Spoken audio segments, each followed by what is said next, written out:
I got nothing in particular. I'm gonna let the stream take me. And like I said, this is the fourth day. This is the last show off. Here's my wrap. All right, there we go. You'll see more of these in the future. You probably won't see them as much, um, right? Because I in general don't want to be doing like rap things with my head. I like my hair being out and about, but it's just a little bit cold. I am test driving these bad boys, seeing how I feel wearing them and all that stuff, right? And then I'm gonna park them and keep them away for various different kinds of work I'm gonna do in them, because that's what it's there for.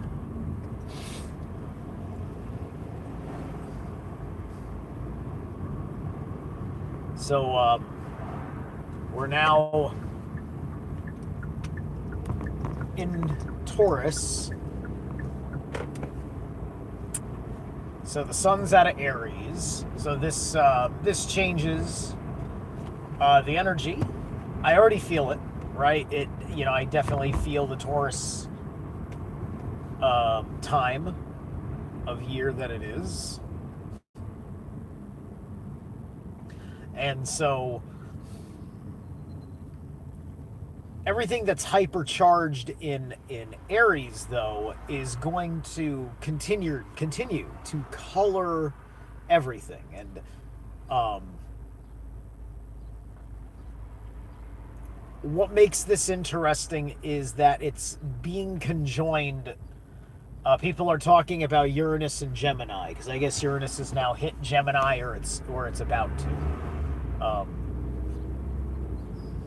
which means they said the last time Uranus was in Gemini was the splitting of the atom, right? And so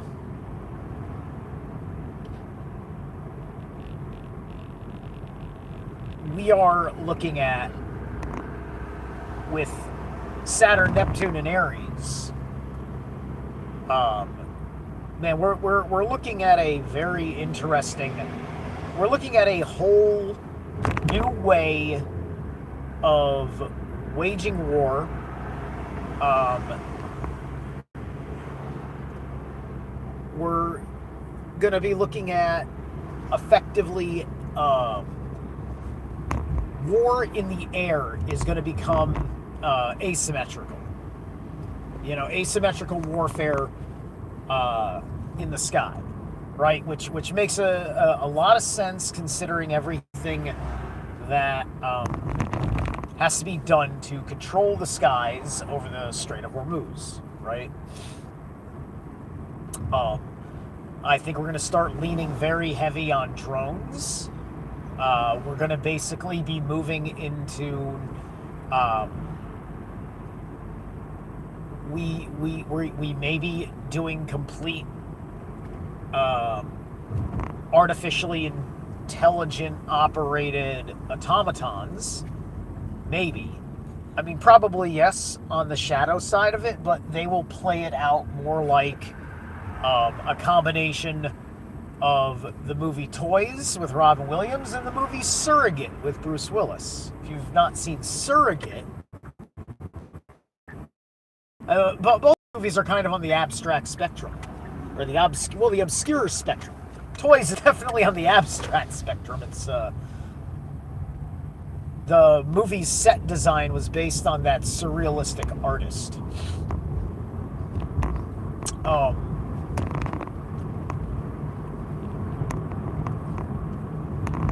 and both of them were about drone warfare. Well, they both had drone warfare within their respective plots, and there's been a whole bunch of this. You're watching RoboCop, you're watching Blade Runner, you're watching all these different things, right? And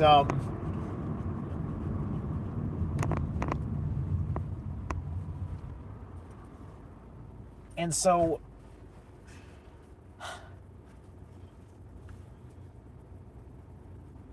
you're dealing with some serious fears about a lot of things. Um, I don't think that we have anything with robots to worry about just yet, as far as an android with a gun arm running around and enforcing the law or destroying neighborhoods. But once we're operating with a heavy, with like a heavy gun unit, right? Like, I'm talking about, like, somebody's got some 10-foot tall, like, heavy fucking steel fucking, like, walking tank. We're getting into, like, Metal Gear, right? Metal Gear, right? So we're looking at all this in that respect, but also Ares isn't actually all about war, because peace is a thing. It does happen, right? There's always something that somebody can be talking about. You can go down somewhere in Africa and somebody is committing a violent atrocity against some sort of demographic group that you like, right? And of course they want you to get roped in on the empathic bonds and emotional manipulation. Oh my God, the Christians over there. Oh my God, the this and that over there. And, right? Oh, Jews are suffering over here. Muslims are suffering over there. Oh, the Buddhists. Oh, look at those poor Buddhists. Right? Man, this guy, just because he's Southeast Asian instead of Northwest African. I don't know. Right? Like, all sorts of different people on racial levels, on ideological levels. I mean, people really wanted to fucking... They didn't want you to understand South African racism as an existent thing. Just like they don't want you to understand whatever the Shia ideology in Iran has been in dominance. And they don't want you to understand that. They don't want you to have a reference point that mankind is capable of evil no matter what fucking system of government, economics, and spirituality they're operating in, because those are not the determining factors. I can find anybody and everybody can find evil in paganism. The insult in finding the evil in paganism is the framework that there's nowhere to find good in paganism, right? And that every time you heard about an atrocious thing that was part of the cultural acceptance, like a certain human sacrifice sorting, right? And then you end up realizing that there were extremes because of economic conditions in which certain people would be sacrificed under certain losses if you were of the slave caste, and perhaps you were a slave that maybe was not worthy of others, or something. I don't know, some standard. But then you had like criminals. They did a horrible thing, so like whatever fucking way you killed them, there was that was an offering to the god, right? If you're giving up a fucking monster as such, right? I don't know if you're considering that you are feeding one of these rapists or something to the Nidhogg, to the black dragon of the underworld, to be devoured. The dragon represents the second death, the black dragon of Nidhogg, which only exists because evil exists. Otherwise, he wouldn't need to exist. He would be a different kind of entity altogether. You wouldn't even call it the Nidhogg, because that function wouldn't serve anymore. right? This is when you restore the dichotomy in your underworld, and the underworld processes things not coming from a death and rebirth function because you've gone into the eternal life cycle. And so we all have a little bit of the Nidhogger because we're all still dealing with entropy, right? But you make a contribution to a grander changeover for at least yourself and perhaps others around you. And then each time you come back and cycle, you might have a better world to go through. And continue doing what you're doing, right? And it matters that we say these things because even though you may go through the great forgetting in your reincarnation, you're still baking stuff into your true core essence soul frequency that is going to be packed in with your incarnation. And is part of the things you're intended to know about yourself, which are the gifts you gave yourself from the last life cycle, right? It's like when you complete a chapter of a video game and then kind of like everything kind of resets itself.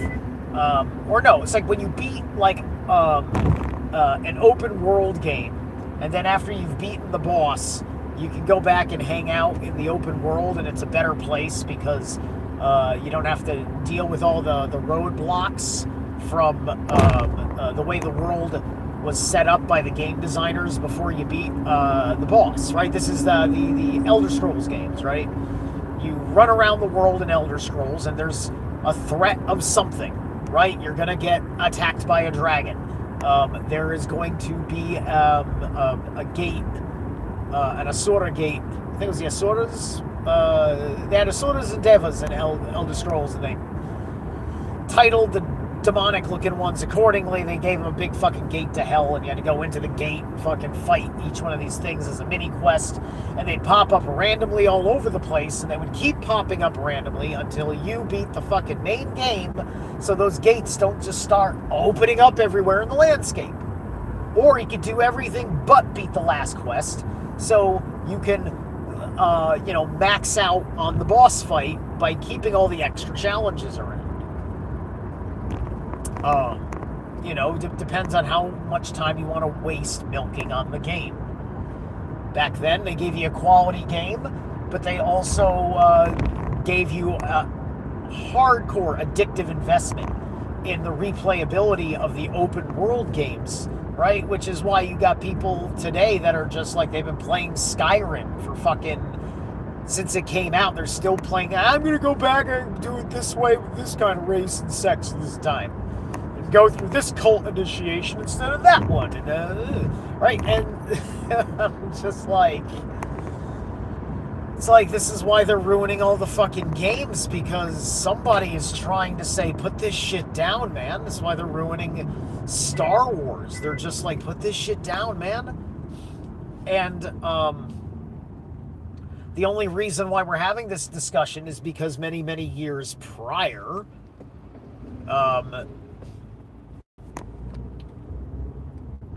you guys didn't pay attention to how things worked because you were too ensauced in your pocket of lifestyle and culture and assumptions of everything, right? And you just thought it was a mistake that they were screwing up your characters, screwing up your stories. Or just screwing up making it look good and be acted well. Screwing up the casting. We can all talk about how they screwed up the casting, right? Like they completely ripped the heart and soul out of the whole fucking thing, turn it into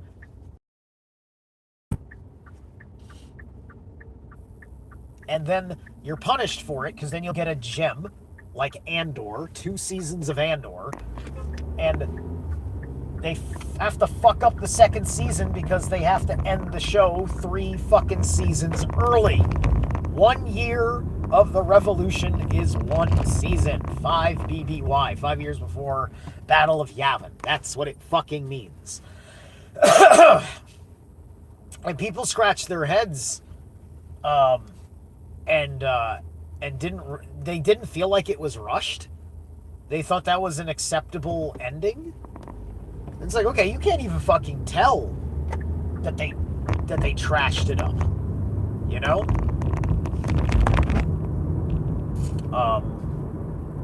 If you ever saw the series Fringe, Fringe had a chance to fucking wrap up their show barely. They were able to get like a half season in the end, and they had to accelerate all sorts of plot points, but they had gotten so close to that plot point that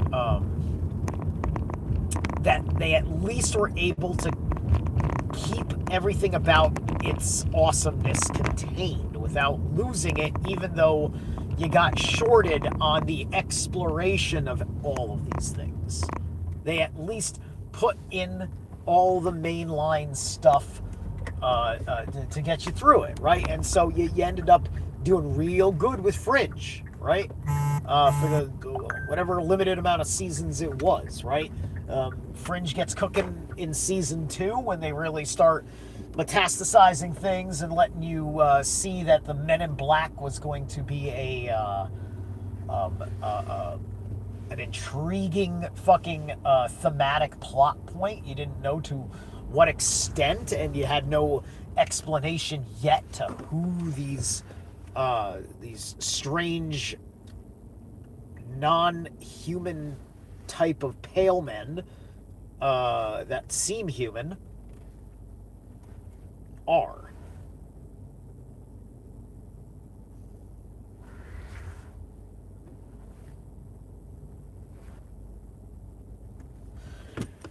So anyway, my point is that we are here with Ares going to be forging ahead with a whole new way they want to do things, right? It's the Uranus and Gemini factor combined with this, which is very interesting, right? And there's a couple people, that are talking about this. I mean, you have to. That's just what the astro weather is, right? It's a question of how many people can really put these forces together. Now you got to remember that these forces in Aries also will eventually be transiting the Chiron that is heading towards Taurus as well. So every time we got stuff like I think Mars, Venus are going to be coming up on their transits of Chiron, we may see incredible breakthroughs in medicine and stuff too, right?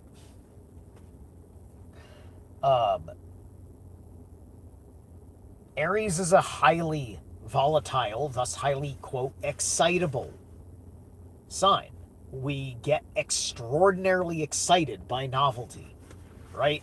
Because we see the reflection of ourselves. I am an expression of new. Things that are new make me excited, right? Ooh, a new war. Ooh, new medicine. Ooh, a new flavor of food, right? And if we intuitively, instinctively desire it, understand it, without hesitation, it's like, yes. We get it so fast, you hadn't even half understood its existence by the time I'm already playing with it on chapter 2.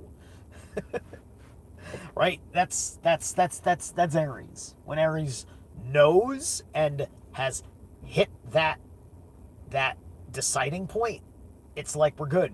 We're like, we're so there, you need to catch up, let's see.